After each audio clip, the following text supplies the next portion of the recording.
This is your Chargers linebacker, Daiyan Henley, and you're tuning in with Chargers Unleashed.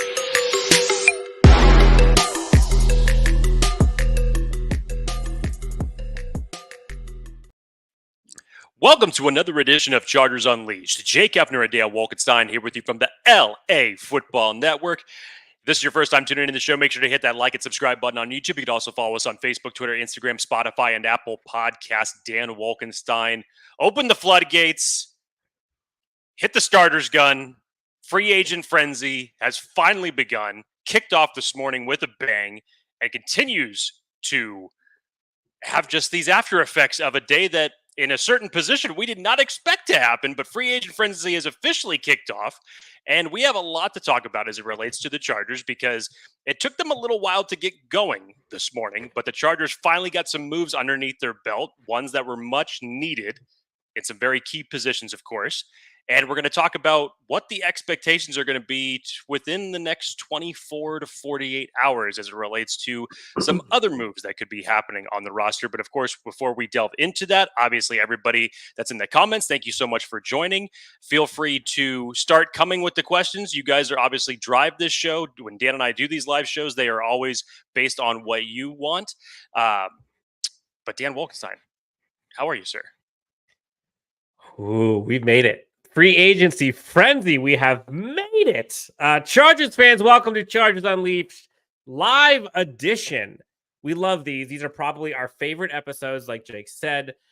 This comment is with you, for you, by you. So any questions, topics, thoughts you'd like us to discuss, we are going to do our best to weave them in and out of the conversation today. Tons to discuss, kind of the key pillars of conversation. The three guys the Chargers signed today, or at least agreed to terms today, as well as big looming decisions coming and maybe some guys and some players that may be good fits for this team moving forward. But Jake, I think what was interesting, and Chargers fans, keep me honest here, but 12:01 Eastern Standard Time. Chargers fans were up, scrolling through Twitter, waiting for the news to drop from Shefty Bombs and such. And when those big ticket names started coming off the board, Chargers fans, not all of them, but many Chargers fans were getting a little nervous. We're wondering what the new GM and what the new head coach were doing. And we're wondering why we're not making any moves and what's going on and all it. And I think sometimes it's very easy to lose sight of like the realities of these situations. And the reality of the situation is new regime with Joe Ortiz and Jim Harbaugh, new era of Chargers football. And they're doing things their way. And maybe Chargers fans aren't used to, like, I don't know, responsible decision-making from the top. I don't know, maybe not. But given where the Chargers currently are, again, remember, they're still well over the salary cap right now. Decisions to come. But the theme for me today, Jake, was value and targeted missile strikes, high value, high impact players that are going to be impacting this season and seasons to come at a price that was equal or less than some of the big names that Chargers fans were wanting and were begging for, i.e. a Saquon Barkley, a Josh Jacobs, a Christian Wilkins, some of these crazy names. So tons here. But off the top, Jake, I think this was a great day for Chargers fans, Chargers team themselves. Alohi Gilman, Will Dissly, Gus Edwards, now Chargers for the next few years. Jake, what were your kind of top key immediate takeaways of those three? We'll get into all of them specifically, but overall, signings of the day, what do you think? I thought Gus Edwards probably was the most unsurprising signing of any one of those three. In reality, we've been talking about Gus Edwards, given the Ortiz and Harbaugh connection. It just made a lot of sense for them. If you played against Gus Edwards, whether you were in the NFL or if it was fantasy football, you knew what type of a touchdown demon he was and how much he would rob you of those moments when it got down to the goal line. And given his age and on a 2-year deal and the numbers that came in for that, I thought this was a great value signing, Dan, especially in a day where I have to admit I was wrong about the running back class for this year. I thought that in terms of the performances from said running backs from last year, we knew the type of bad value market that it was last year. I honestly thought it was going to be a little bit worse. And boy, was I wrong, because the running backs ran the show today. The running backs absolutely ran the show today. And you start seeing some of the contracts that were given out. First of all, good for them, because they deserve those type of numbers in that market. But second of all, to see all those numbers, the Saquon Barkleys, and all the other ones, and then you get to Gus Edwards, and it's a 2-year deal, just under $7 million, and you're just like, oh my God, like this is the type of value picks the Chargers needed given their current salary cap situation. And it's a running back that's going to fit well into Jim Harbaugh's system, what he wants. You get that type of bruising back. And I've said it from the time Jim Harbaugh became the head coach, that I felt that this strategy with this running back room, given the fact that there's so many question marks, you need to sign one and you need to draft one. So I don't think the Chargers are done yet as it relates to loading out and rounding out this running back stable that they have. Will Dissly, Dan, it's a blocking end that the Chargers have not had that type of caliber on in a long time. Maybe the closest would be Steven Anderson, and it's probably still not even as good as Dissly in that regard, but that was the last probably closest tight end that you had in terms of blocking goes. I thought that was a very nice signing in terms of what Jim Harbaugh and Joe Ortiz said they wanted to do from the jump, in terms of getting more physical, getting the run game going, getting that run blocking better, which it definitely suffered last year in a multitude of different facets for the Chargers. And here we go, right from the jump. There's 2 moves right there that are immediately going to upgrade that. And then, of course, Alohi Gilman. Of all the Chargers free agents that are out there for this year, I believe it was 27, including Gilman. Gilman was the one that made the most sense to bring back. I would not be surprised if he's the only one that the Chargers end up bringing back, to be perfectly honest. I thought his play that he has put out over the last year and a half has definitely deserved that second contract. I think the dynamic between him and Derwin, in terms of what you can do with him, just the way that Alohi Gilman plays, aggressive, is a willing tackler. You see what he does when it comes to the forced fumbles, how physical he plays. I thought it was a very, very well-deserved second contract for Alohi Gilman. So I'm glad to see, especially in a secondary where you're going to need to reload a lot of positions, that you have some stability there, especially at the safety position. Yes. Young West with a $2 donation. Donations always rise to the top before we get to all the other comments, which we'll do here in a second. Will Dissly snuck under my radar. Top 3 run blocker for sure. Jake, let's get into Will Dissly here for a second. Let's start off with the tight end, the run blocker. You mentioned him. It's on a 3-year deal, $14 million is the highest he can go. Young West, thank you so much for the donation. Some of the numbers on this tight end that the Chargers brought in are kind of mind-blowing. And I'm going to read some of these off to you. Will Dissly, we've talked at nauseum about how god-awful the blocking has been for this Chargers team, specifically from the tight ends and running backs. Jake and I have talked about this all season. I know a lot of people want to pile on the offensive line and Trey Pipkins and all that kind of stuff. In my eyes, it's not even close. The tight end and running back room was worse in pass protection and run blocking.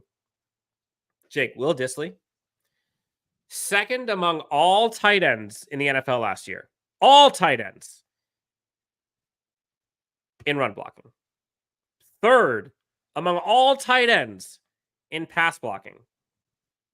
The craziest part, 13th in the entire NFL in pass blocking grade last year. The entire NFL, that's tackles, guards, centers, and tight ends and running backs. 13th is now your Los Angeles Chargers tight end. Is he going to be the guy that, stretches the field? No. But he's going to be the guy that helps you win games. He's going to be the guy that can protect the blind side, can protect a run game. This was massive. And you heard people all over the country clamoring for the Chargers to finally get a tight end that could block. And we asked for it last year, the year before. It never happened. They had a bunch of guys that were catching and tried to block, but they were terrible. And Jake, you and I have gone through the numbers this past year. Awful blocking from the tight ends and running backs this year. so underrated. Some people might look at it and say, wow, $14 million for a run blocker, for a pass blocker. Yeah, honestly, yes. And Jake, you and I also talked about the idea of you can fix the run game, you can fix the pass game, you can fix the blocking in many ways. You can get a better right tackle, you can get a better guard, whatever. You can also help with scheme, coaching, positional coaching, and tertiary stuff, helping with chipping, blocking. The Will Dissly one, man, that one got me equally hyped to Gus Edwards, which we'll talk in a second. But whew, it has been a minute since we've had a blocking tight end, an effective blocking tight end. Yeah. Anyone, and Thomas Costello comes in here and says, can't deny Dissly. He's a protector and Justin will like him. Can't say it better myself. If you are going to protect Justin Herbert, how can you be upset? The amazing part about it is, Dan, you alluded to how bad the tight end blocking was last year. And that's been obviously well documented. The Chargers have needed a blocking tight end for years. We all expected that. They were going to prioritize that in last year's draft. They chose not to do that. And the results kind of spoke for themselves in that regard. But Dan, just think about this.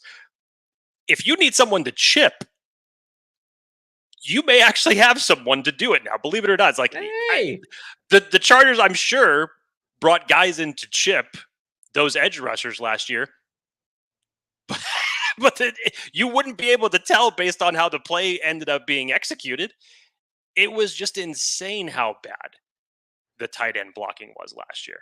And to get a guy with these type of numbers in a priority that your head coach said he wanted to do, that is going to, in two ways, help protect the quarterback, get this run game going, open better holes for it in that regard. This is a great value signing for the Chargers. Yes. Matt Waters with the $5 donation. Thank you so much. After this one, Jake, let's do a couple rapid fire Q&A here so we can get through some of these, or else we're going to drown in questions. Matt Waters says, if I was to write a short story about the first day of this new era, it would include a big back, a blocking tight end, and Alohi. Coincidence?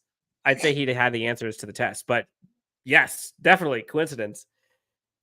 I would say, honestly, if you think about it, what were the three things that the Chargers were terrible at last year that had to get fixed? The tight end, or roster-wise, the tight end group, pass blocking, run blocking, downright atrocious. Fix that. At least fix part of that. Again, Donald Parham, Stone Smart, the only guys under contract right now. The running game was figuratively and almost literally always non-existent. And we'll get to Gus Edwards here in a second and how that fixes things, especially when you needed a yard or two. Check with Gus Edwards, which we'll talk about. And then the secondary was absolutely abysmal. And one of, if not the only steady face of that secondary last year was Alohi Gilman. And Alohi Gilman, quietly or loudly, depending on who you are, had one of the top seasons among all safeties in the NFL last year. So, yeah, short story, I think, was written pretty well.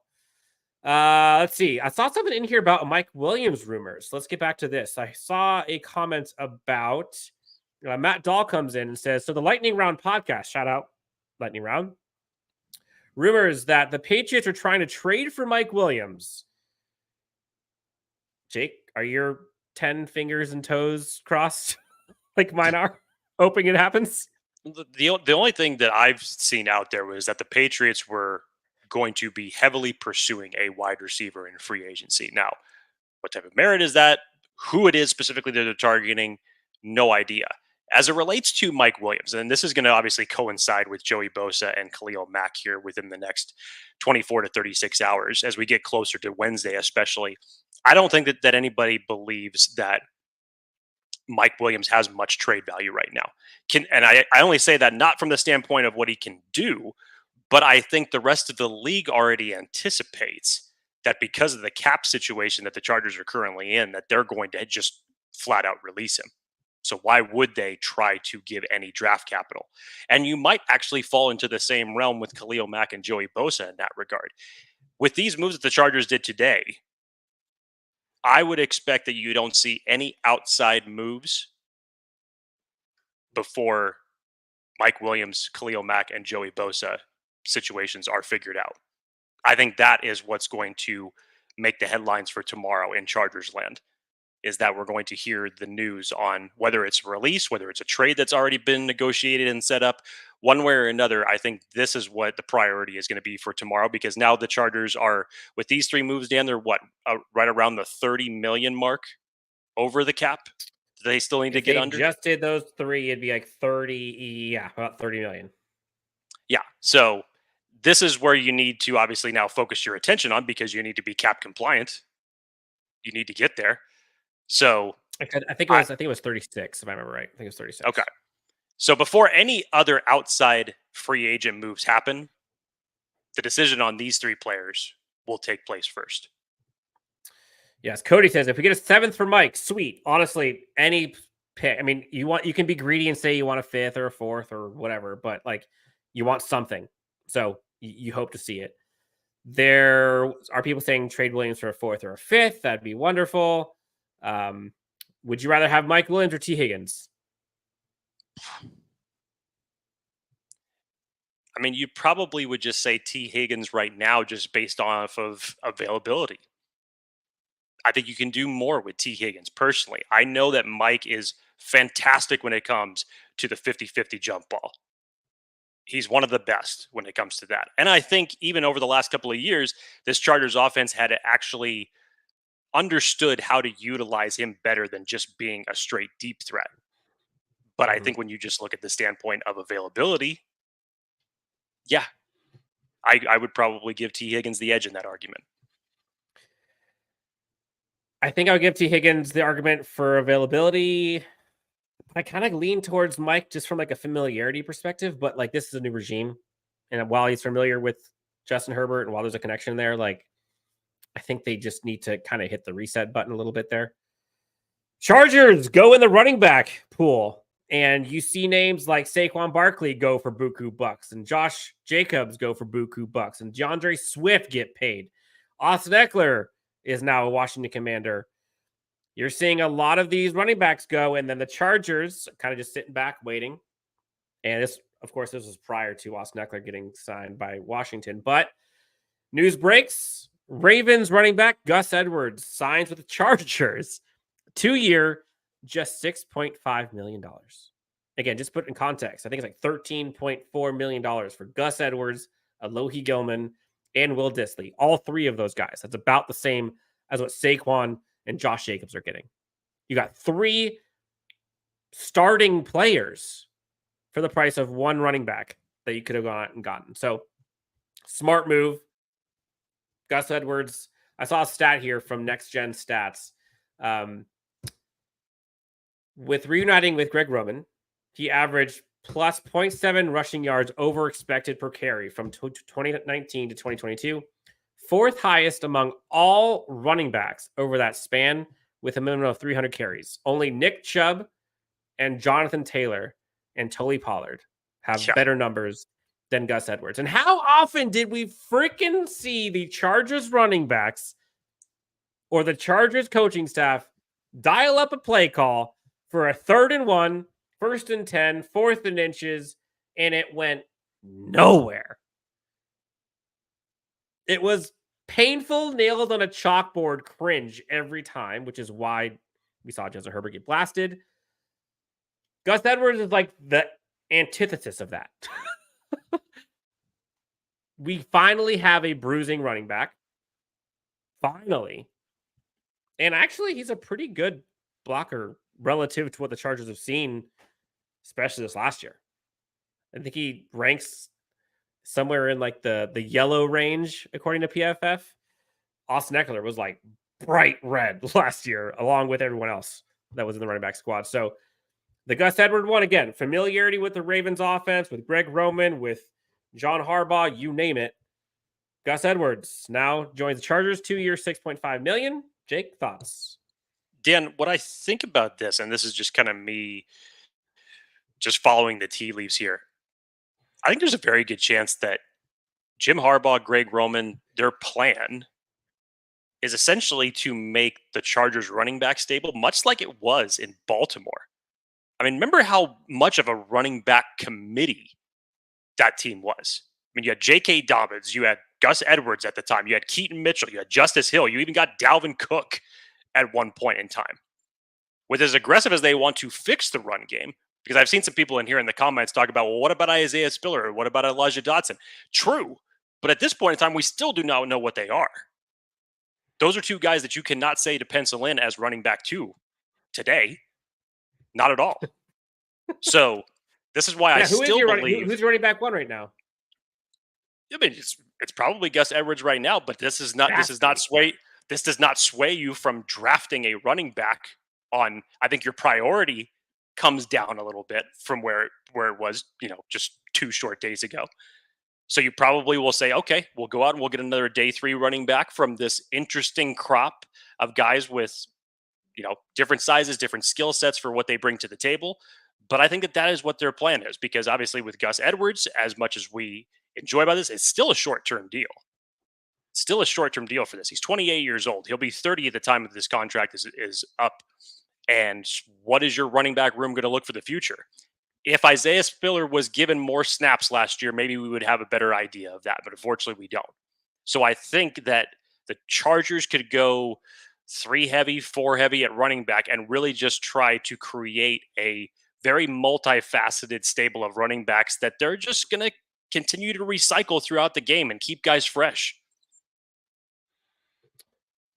James Wagner, considering we have a Gus Edwards, Spiller, and Dotson along with a top-rated run-blocking tight end, a coaching system that succeeds at the run game, we're not looking bad at all. What say you? Jake, do you think, let me rephrase, what type, or if there are a couple prospects that you think, given that trio, would fit as like a complement to those in the draft? Like in my mind, I kind of think like, all right, like Will Shipley type. He's like the shifty one. Blake Corum, I think, is another one, kind of like the shifty scat back one. You have the bruiser now. We don't know much about Elijah Dotson, although he's kind of like that type, I guess. In theory, Isaiah Spiller is similar-ish to Gus Edwards, kind of one cut go, one gap go. Who would be like a couple running back guys? I mean, I can't disagree with what Jordan said on our show last week in terms of his favorite in Braylon Allen out of Wisconsin. I think if you added him to this running back stable, it would just be insane. A lot of girth. But I mean, it'll be interesting because, Jonathan Brooks is a guy who you don't know where he's actually going to fall given his injury history. I really like Ray Davis out of Kentucky. Pardon me. I've been a very big Isaiah Davis fan out of South Dakota State, but I think that his mold is a little bit like Gus Edwards now, even though I know that Isaiah Davis has a stiff arm that would make Derrick Henry very, very happy in watching that. Yeah, but you probably would go with you'd probably try to mix it up. You probably wouldn't want, every one of the guys with the same type of skill sets. I mean, Marshawn Lloyd out of USC, it would make just a bunch of sense given the fact of who the coaching staff is there now. But it'll be an interesting dynamic, because even if you think about it, let's just say you drafted one of these guys that has a very similar skill set, you don't know how long Isaiah Spiller is going to be on this team. It might not be long. So you're going to have to recycle that skill set anyways. So personally, I wouldn't take any running back off the table right now. I'd say that they're still all in play, but you probably come back off of your priority a little bit now at running back, not as high as it originally may have been. And you probably are solidified now in day 3, starting in the 4th round at the very least, to target one of these guys, given the other priorities that you have on your team. We are live. Chargers Unleashed, live edition. Always love these. Next question. Again, if you guys have questions, comments, thoughts, put them in the chat. We'll try to go through. And also, if you haven't already done so, please hit that like and subscribe. But Jake, before we do any of this, we'll transition into the big 4, because there's a question here from Xavier, and there's a couple that we saw here related to this. Pay the bills, talk about our friends.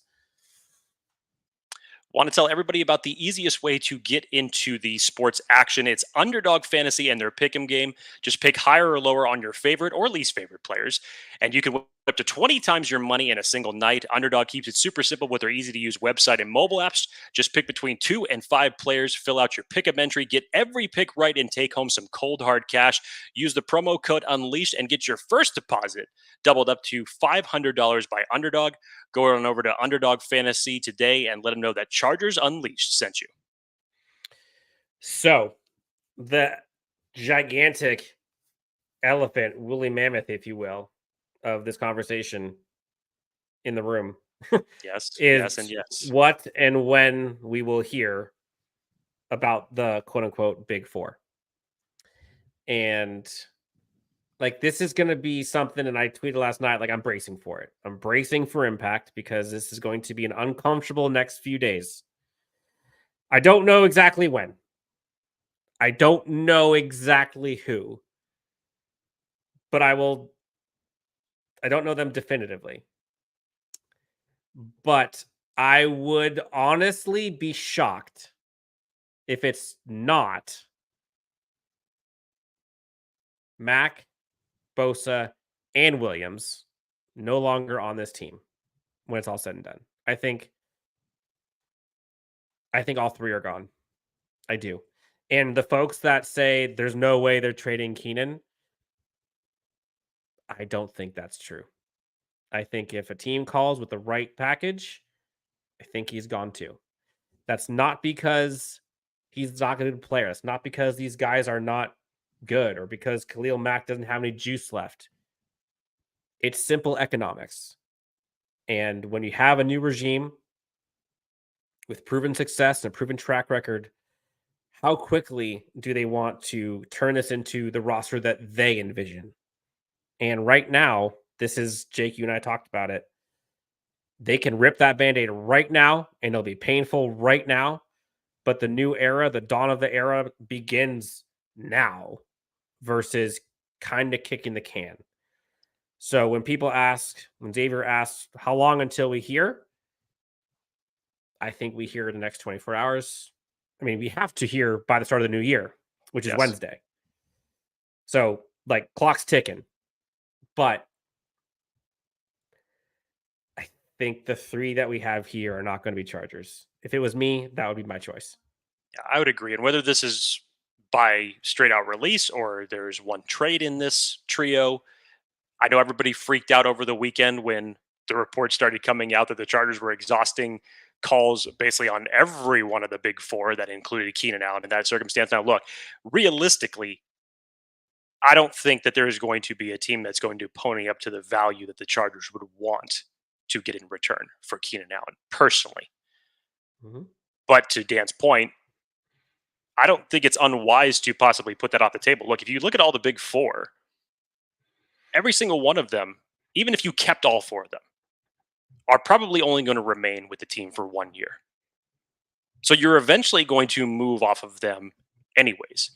And if they're at a value that you can try to get at the highest point right now, you try to get that there. Otherwise, you're going to have to eat the cap and you'll make a release and you'll get underneath the salary cap and you can make your moves from there. And hopefully you'll end up acquiring a comp pick in the process.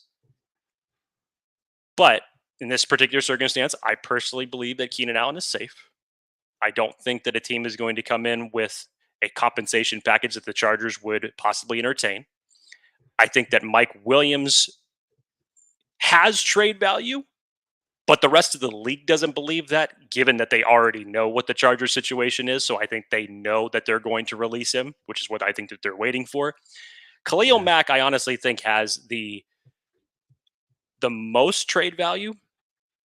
And the only difference between that and Bosa, because yes, Bosa is about roughly 4 to 5 years younger than Mack is. He's got the age advantage, but now it's 2 years in a row that he's been injured. And to take on that contract, what could you possibly get back from? Dan and I had gone through an episode where there was hypothetical trades that were put out there that the Lions could be a target for both Joey Bosa and Khalil Mack, and maybe you roughly get a 4th-round pick back for either one of them. That was a hypothetical trade that was put out from PFF at that time. Unfortunately, I was actually really upset to see that. Who was it? It was Marcus Davenport. That's right. Ended up signing a 1-year deal with the Lions, so that takes out their need because they've been looking for pass rushing help opposite of Aiden O'Connell. So that's one possible trade partner that's probably off the books now. They also traded another one of their 3rd-round picks for a cornerback, so that's now more draft capital that they've let go. So who's possibly going to pony up? Obviously, you'd have to think that anybody that's in that contenders bracket that's willing to go. We obviously have all heard about the possibility of Joey Bosa going to play to San Francisco with his brother, Nick. That could happen via, I don't know if that happens via trade. It's probably definitely going to happen if he ends up getting released, most likly. They just got 2 edge players today. Like even they got 2 edge players, but San Francisco, they like stockpiling their defensive line, and they just got a crap ton of compensation picks. So they have draft capital to spare in that circumstance. So it'll be interesting to see how this ends up playing out. But to Dan's original point, I think by the time that we get to Wednesday, these 3 players, unfortunately, will no longer be on this team. And again, like this is just pure economics of roster building. And I think this is something that oftentimes Chargers fans overlook, and it's easy to overlook this, but like at the end of the day, you have to be responsible about how you build a roster, and there are certain ways that are just simply unsustainable. And if you think about it right now, and I tweeted this out earlier, but if you think about it right now, you got those big 4 contracts: Keenan Allen, Mike Williams, Khalil Mack, Joey Bosa. That's 4. Add on top of that, the mega Justin Herbert contract. That's 5. Add on top of that, Derwin James contract. That's now kicking in big time. That's 6. Rashawn Slater very well could reset his contract with an extension. That's 7. You cannot have 7 blue chip, top tier salaries, let alone players, but just salaries. That is unsustainable. You cannot do that. And what we've seen, how that affects this Chargers team or any team, is, again, the underbelly of the roster. When you're spending that much money, when you have that much of a percentage accounted for by just 6 or 7 players, you're basically left to draft picks and veteran minimums for the rest. And we know this firsthand. The Chargers team has simply not been set up to succeed or to sustain a 18-week season. You see injuries that inevitably happen. Now, I will say they probably have happened more so to the Chargers, but like, whatever.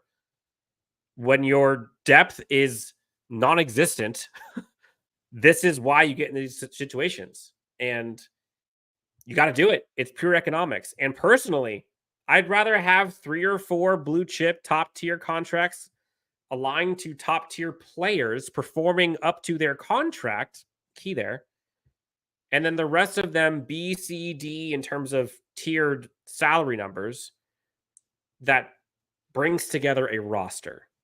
You just are providing so much risk if you're top heavy like this. And so while it will hurt, I think this is kind of the cleanse that this roster needs. Even with the gut punch. It's a gut punch for Chargers fans. But if you're looking purely business and roster construction and management, and you're new to this organization, I think it's an easy choice. I think you have to. Anything, Jake, that I said that like is not fair?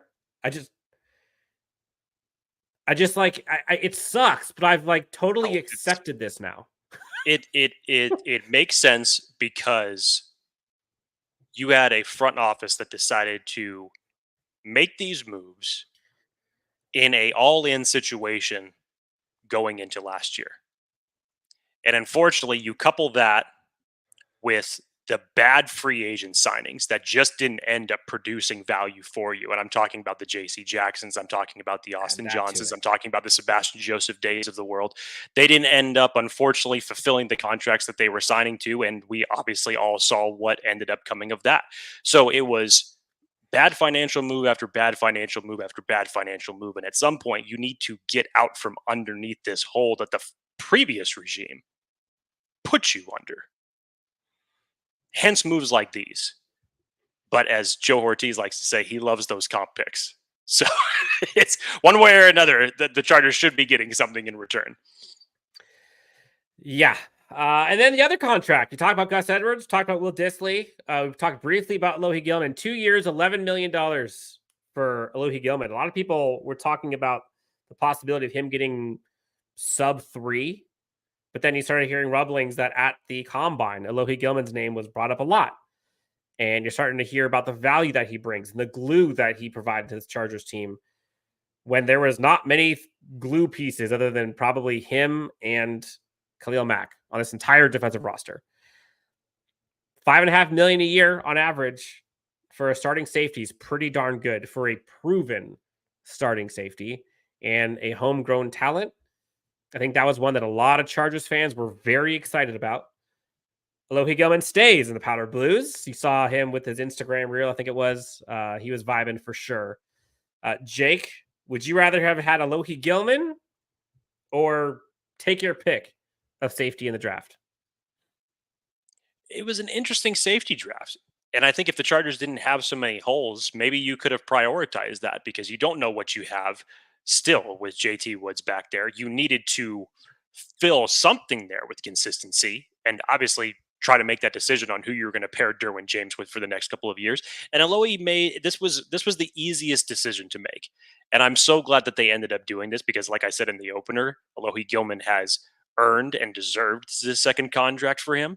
And to have somebody that plays the way he does, I think Alohi just always seems to play like, he is the underdog. And being a former 6th-round pick, I think he's still out to prove something. And you got to love how aggressive he is. You have to love how physical he is. When it comes to turning the ball over, he just seems to be around that a lot. Laying a big hit, he seems to do that. He laid plenty of those last year. And it's just a great story from his standpoint to see this. So, couple Alohi situation with some of the big name safeties that you knew that the Chargers weren't going to be able to afford, and I guess you could call it the top heavy safety class, but even still, if the Chargers didn't have 9 other problems to worry about in the draft, maybe you could say, yeah, go out and get one of these safeties in this upcoming draft. But when would you have possibly prioritized that? Because your cornerback, essentially everywhere on your defense needs help. Safety was kind of the last one that you think about. I don't think that it was a higher priority than linebacker. It wasn't a higher priority than edge or interior defensive line. It definitely wasn't a higher priority than your cornerback room because you definitely need a few in that circumstance. So this was an easy decision to make. It's familiarity. It is good money for a good player, and I'm very happy for him for this second contract. Yeah, I'm taking Alohi Gilman over safeties in this class. No question, especially in the immediate future. Like, I think he fits Jesse Minter's defense. I think he fits the characteristics that Jim Harbaugh likes in players. As a 6th-round pick to now be re-signed by your team and to be producing with the numbers that he's had, like that's impressive. And, I tweeted out, I think it was like a week or two ago, like it's insane to me that Alohi Gilman has ended up becoming like one of the top probably 5 or 6 players on this Chargers roster that has been drafted in the last like 6 years or 5 years, whatever it was. And, Alohi Gilman in terms of like production. Yes. In terms of like what they've turned into as players, it's incredible the number of players that they've drafted that have not. And Alohi Gilman clearly has far exceeded the 6th-round pick, the stigma that you get on a late day 3 guy. And he's been balling. Like you don't see 6th-round picks play as well as he has played this year. And so testament to him to kind of climb from that 6th-round moniker to now becoming just a stud football player. And now to see him kind of stay and actually get a nice significant pay raise too. Like $5.5 million is like close to double what people thought that he's going to be getting in this free agency market. So hats off to him. Love to see the Flying Hawaiian back out here for the 2 years. I know he's a fan favorite. Alohi crew stand up, and a bunch of people are excited about it, myself included. Just brings some level of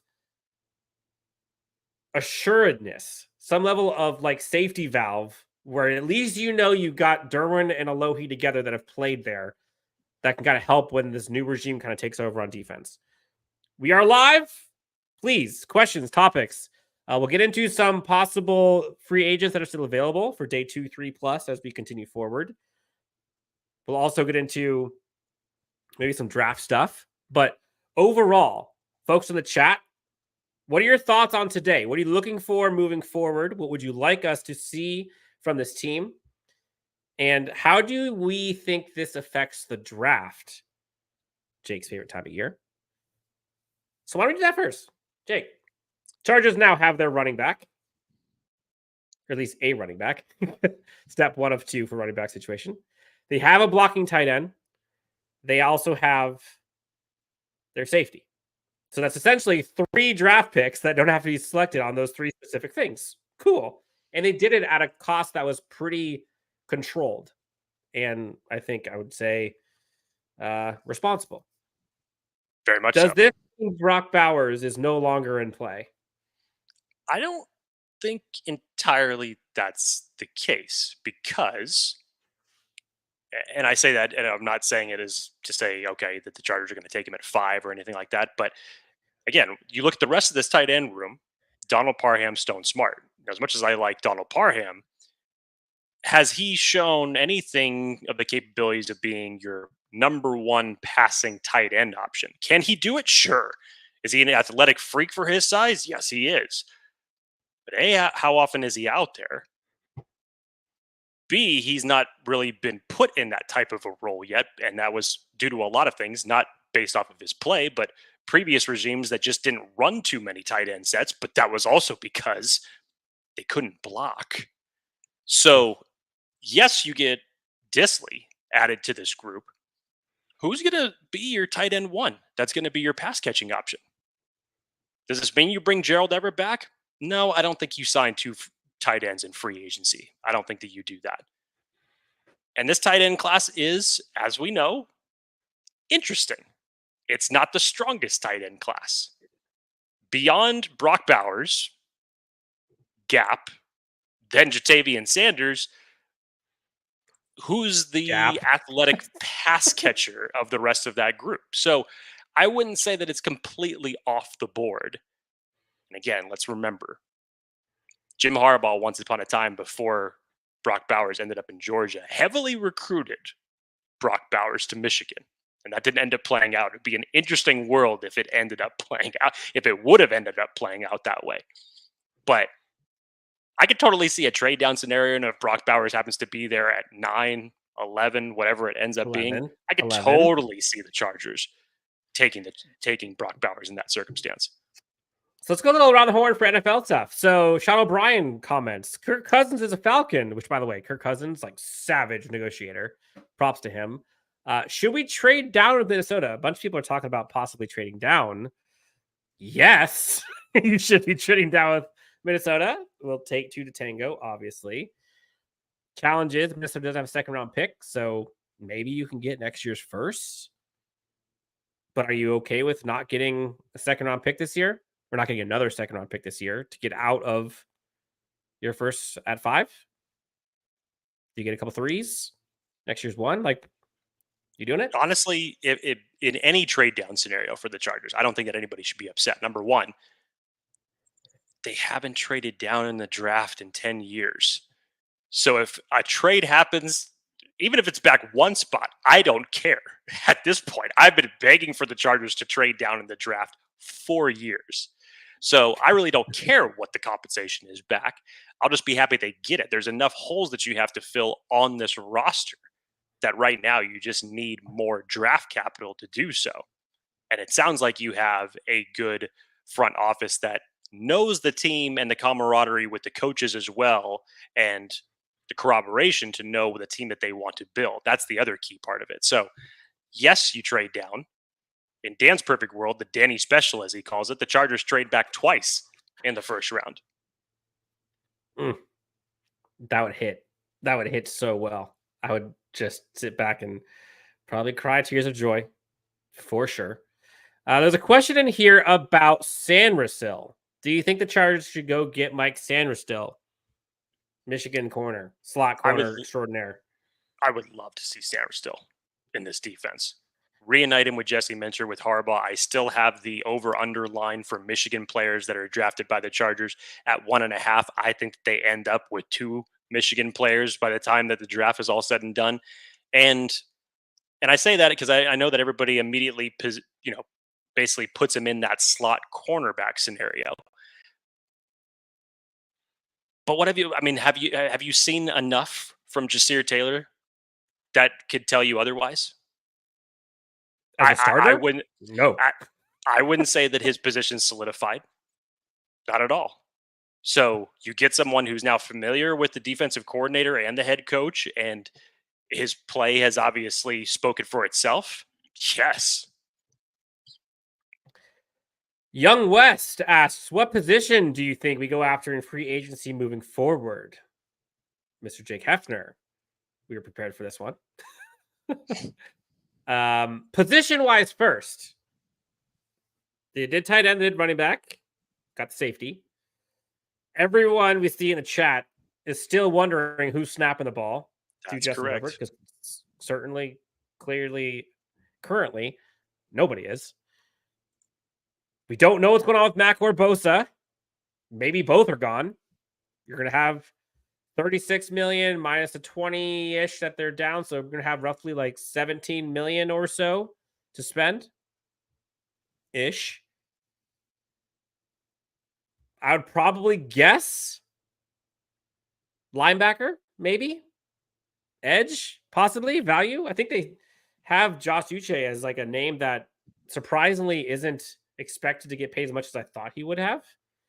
And then clearly center, although you saw centers go off the board real quick today. Coleman Shelton's a name to look for. Yeah, the Titans reset the market essentially on the center position today with the deal for Lloyd Cushenberry. But Coleman Shelton's a name. Bradley Bozeman makes a lot of sense just because of where he was originally drafted at Baltimore. So here you go back with the Ortiz ties. 29 years old for Bozeman. I think if you gave him a, short-term 3-year deal, I think that could be a nice Band-Aid for moving forward. And you can continue to still build out this offensive line. So if they were going to go for a free agent center and, bypass the draft in that regard, those are 2 names that I could think of. Josh Uche is going to be interesting because this will all really depend on where the Chargers at financially in the next day or so. Josh Uche obviously has Michigan ties to Jim Harbaugh and still only 25 years old. I'd be interested to see what contract that they would give him in that circumstance. And that would essentially be your young edge duo of the future if you were to pair Josh Uche and Tuli with one another. I wouldn't be mad at it. I would like it. I still think that the Band-Aid needs to be ripped off as it relates to the edge position with Bosa and Mack personally. And you need to start creating this new edge group moving forward over the next 5 years. And the linebacker class, Dan, is just... The reason I say it's interesting is because there's a lot of players that if you want to target the young ones, the Chargers can't afford it. But anybody else that's on that mark, you're getting into the age territory where I feel like they just went away from that with Eric Kendricks. And I think now, because there's so many question marks at the linebacker position, I don't expect Kenneth Murray to be re-signed to this team. So you have Daiyan Henley, you have Nick Neiman, essentially that's on your roster right now. How are you going to fill this out? This linebacker class in general is not the strongest. So what do?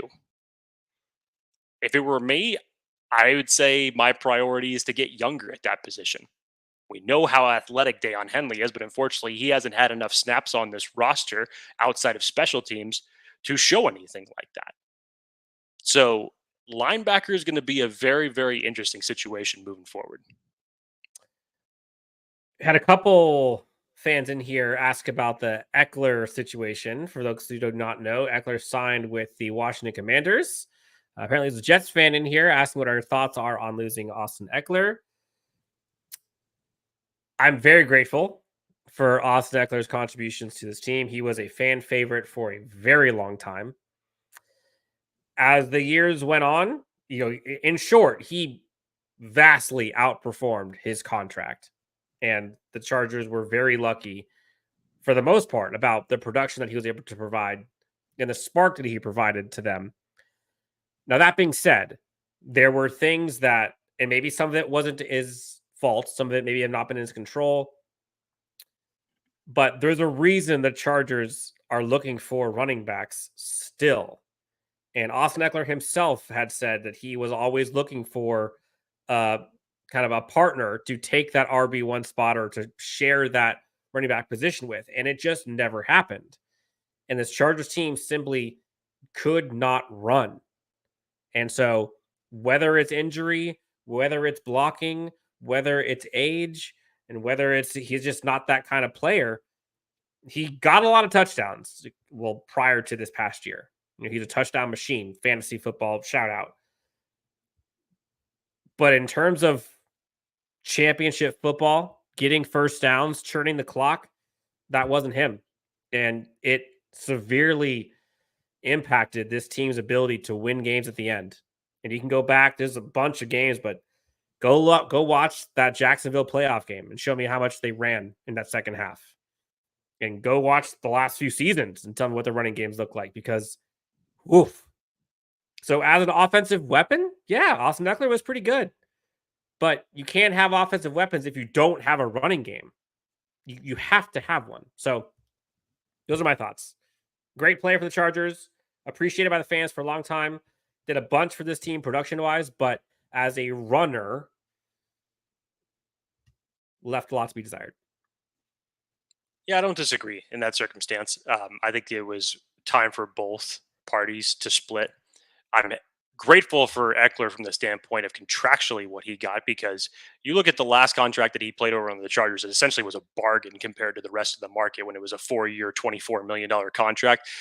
You could say that he easily outplayed that within year 2 and 3 of that contract.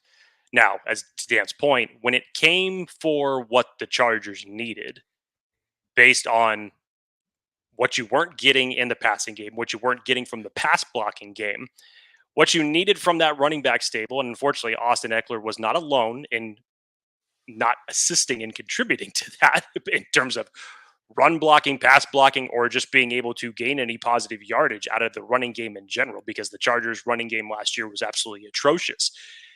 It made the most sense for the Chargers to part ways with Austin in this circumstance. It was time. He got a contract. Now he heads east.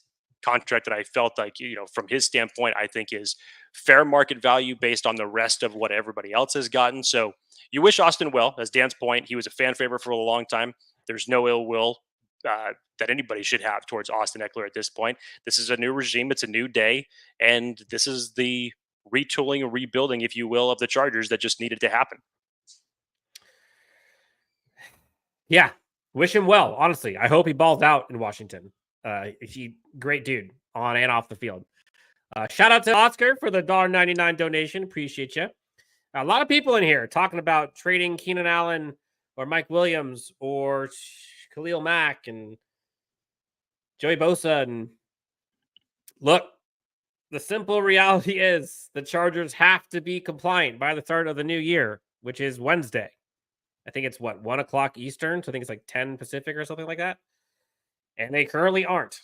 And so as much as everyone wants to say, oh, we can just trade all these, you got to find someone who is willing to trade, knowing that if they don't and no one else does, you're going to release them anyways. Because you have to. Now, sure, like they could restructure some and they can slightly get in there before the deadline where they're like, within a couple dollars of being compliant.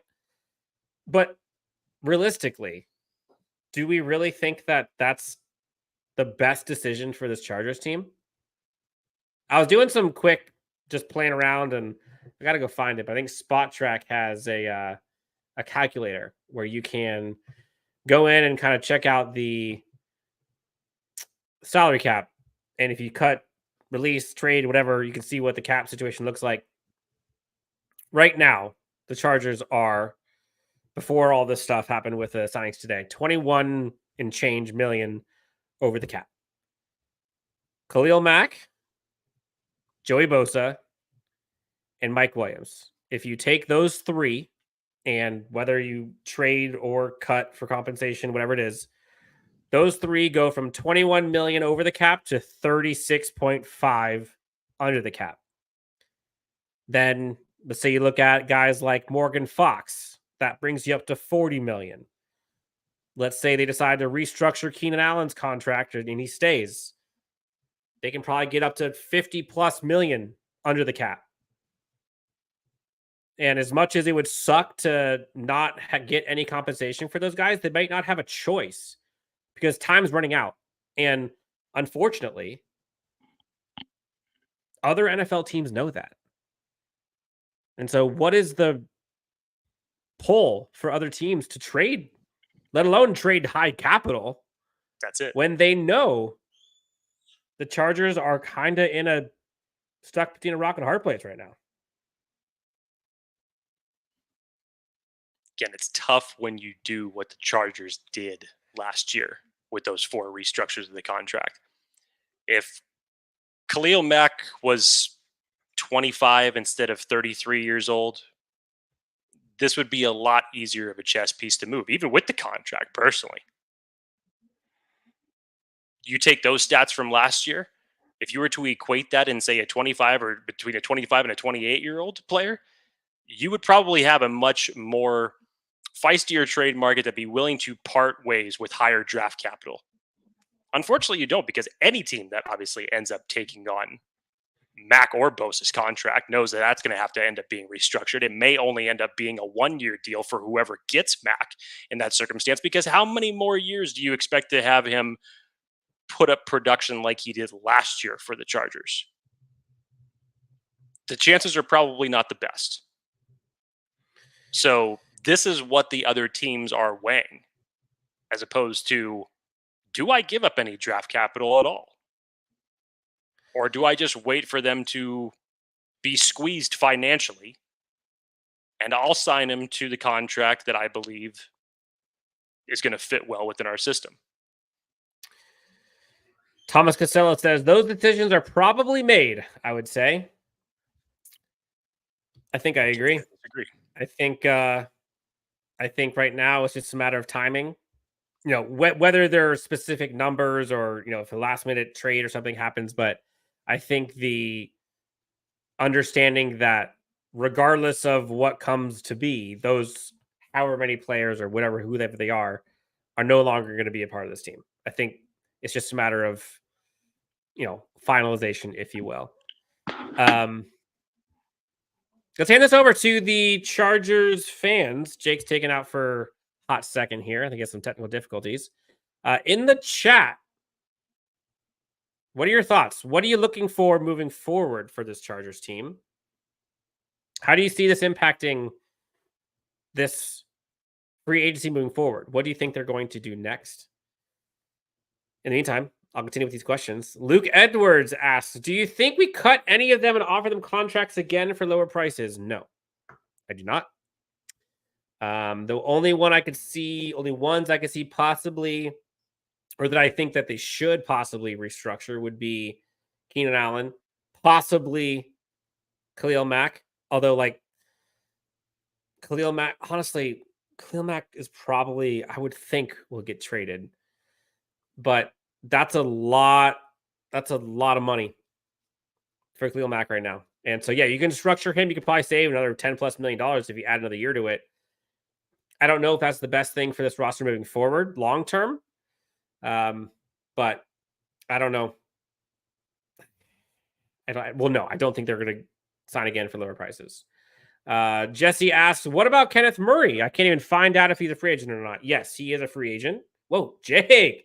Look at you. On the 7th day, he said, "Let there be light." Looking fresh, my friend.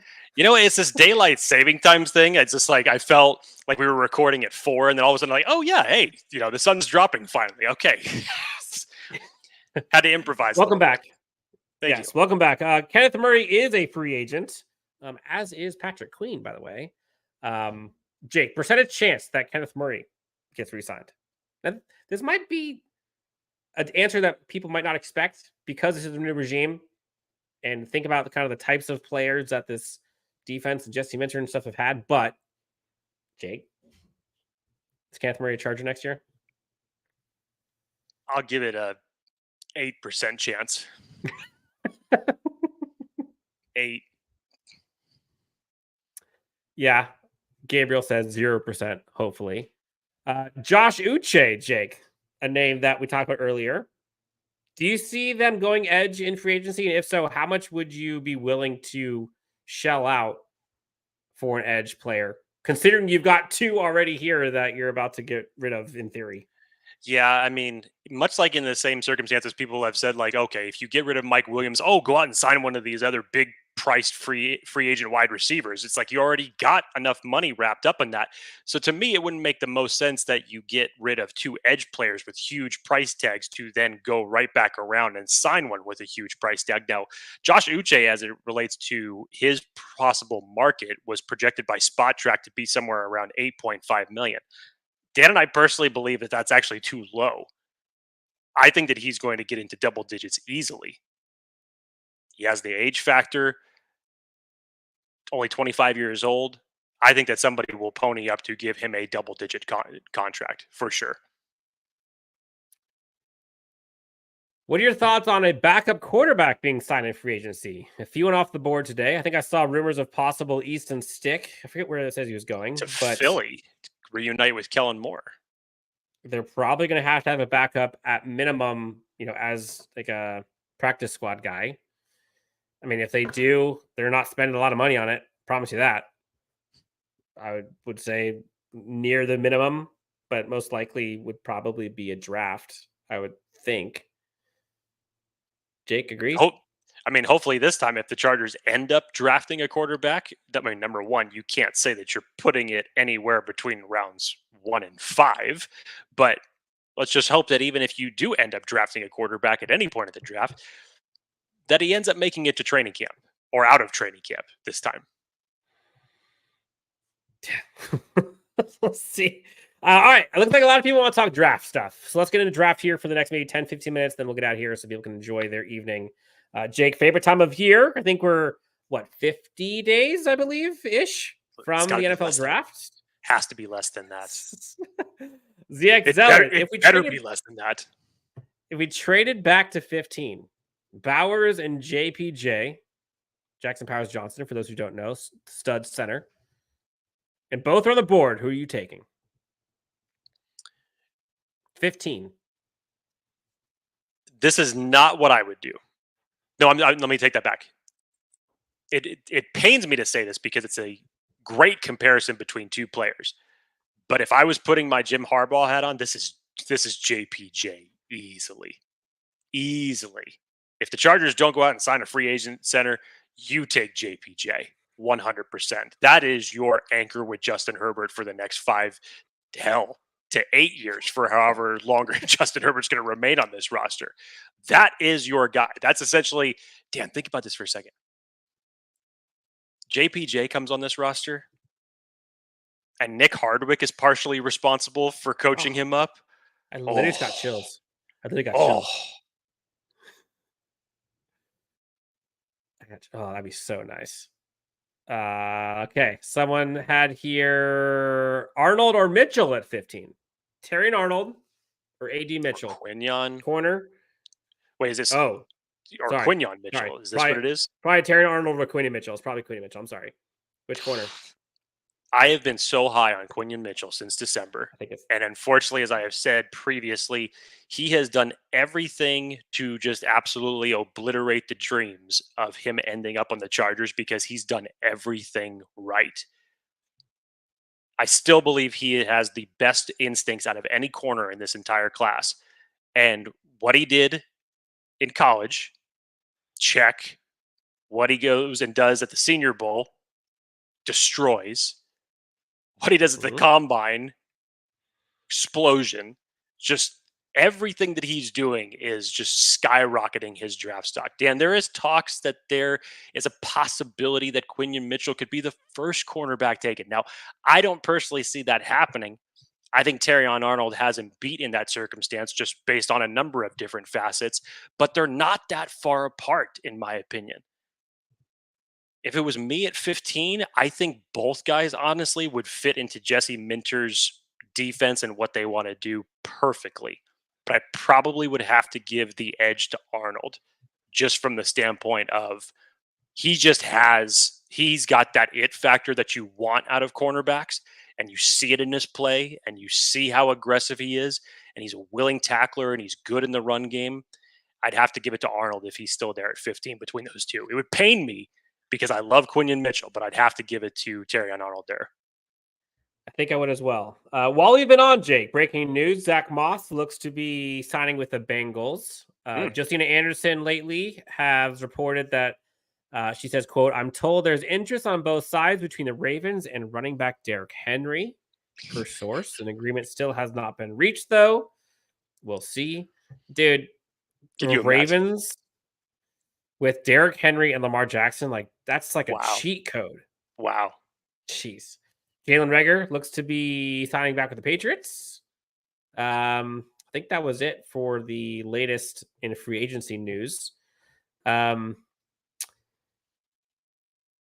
to trade down with.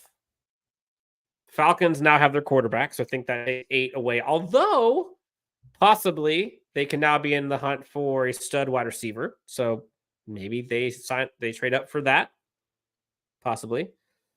Minnesota definitely needs a quarterback right now. You saw the Steelers got Russell Wilson, so that kind of takes, in theory, them out of the equation. The Raiders got a new quarterback. I forget who's the quarterback again? It's Gardner Minshew they went out and got. There was rumors floating around that they were going to be in the trade market for Justin Fields, and then all of a sudden it was Gardner Minshew signing for 2 years. Luke Edwards in here says that Joe Mixon got released, which Joe Mixon is also the Aaron Jones from the Packers is released. Jake, any interest? I know that doesn't count against the comp stuff, comp formulas and all that, but would you go for Aaron Jones? Not now. Not now. We just got done talking about what a great deal this was. Let's not go do something rash. I understand the appeal, but let's not do something rash. I will say, like, it does feel nice to like know as a covering this Chargers team, like, all right, they got the quarterback. Like, look at the franchises, like look at what's going on with, and I don't feel sorry for New England Patriots fans because what they went through with Tom Brady, like they won enough, like enjoy this time without a quarterback. But like, you know, you go from Mac Jones and now the savior is Jacoby Brissett and you're hoping to get one in the draft. Like, okay, look at the Raiders right now or the last few years. You know, they have Derek Carr, which I know a lot of Chargers fans were kind of like, not that great. You go to Jimmy G, give him a boatload of money, and then he's benched by a rookie. He's not great. They bring in Gardner Minshew.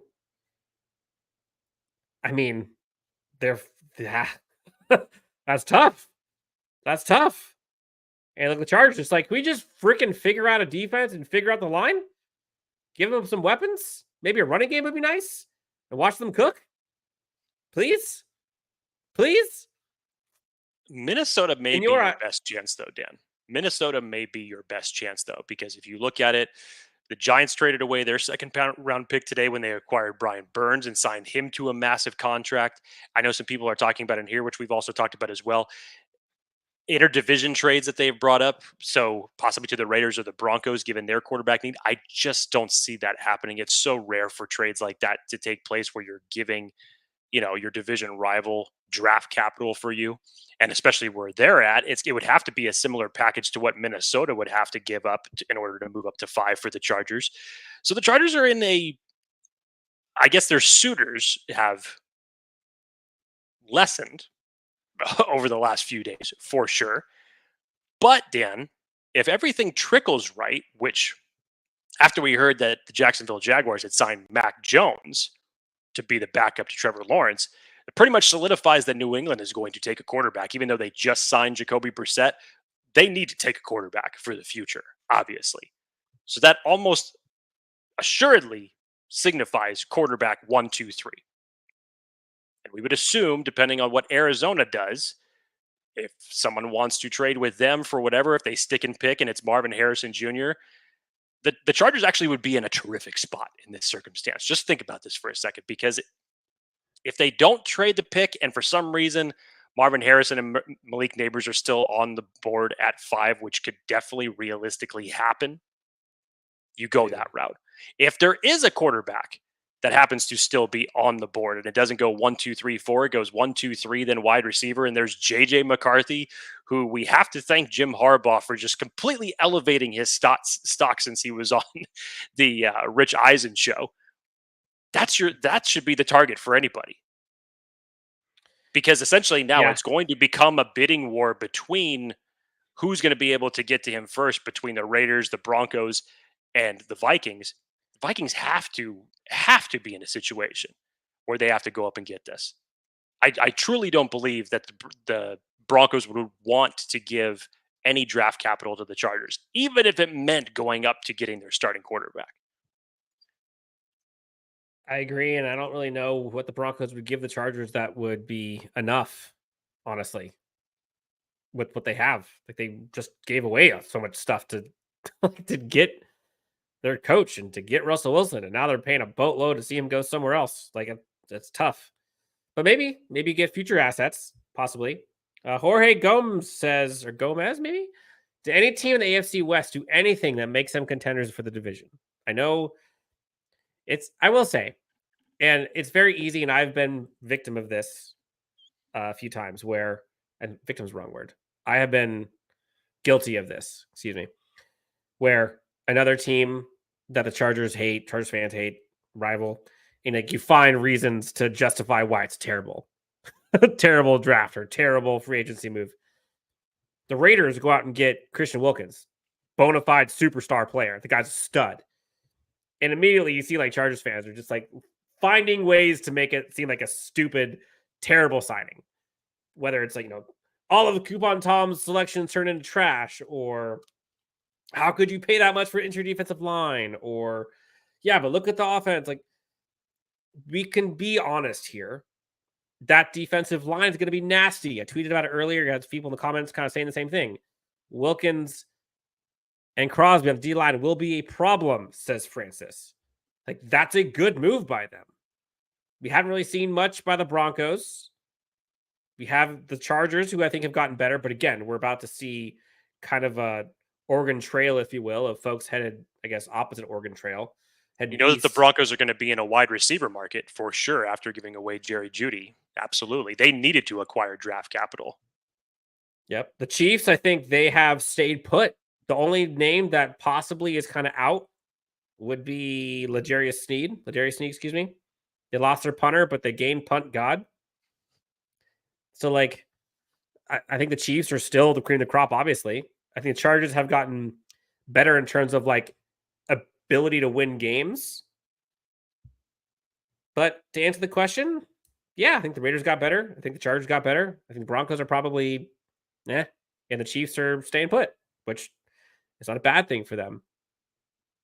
Jake, any of the topics, thoughts, things we want to discuss before we dip on out of here after a pretty wild late start, but flurry of Chargers free agency frenzy for day one? Dan, there was a comment in here. I was trying to find it. I lost it here. I'm going to let you answer this one because I know we've answered this, I think, during our last live show. If it came down to Marvin Harrison Jr. or Malik Neighbors, I'm going to let you answer it this time because I answered it last time and because anybody who's watched this show knows exactly what Dan is going to say. But Dan has a good reason for it, and it makes sense. But there's also a good case to be made for Marvin Harrison Jr. as well as why it makes sense. So, Dan, by all means, if it was you at number 5 and you're Joe Ortiz and Jim Harbaugh, who is it? All right. I'm torn here because there's like what I would want to do with my team as my offense, and there's what I think that the Chargers will do with their offense and their coaching staff.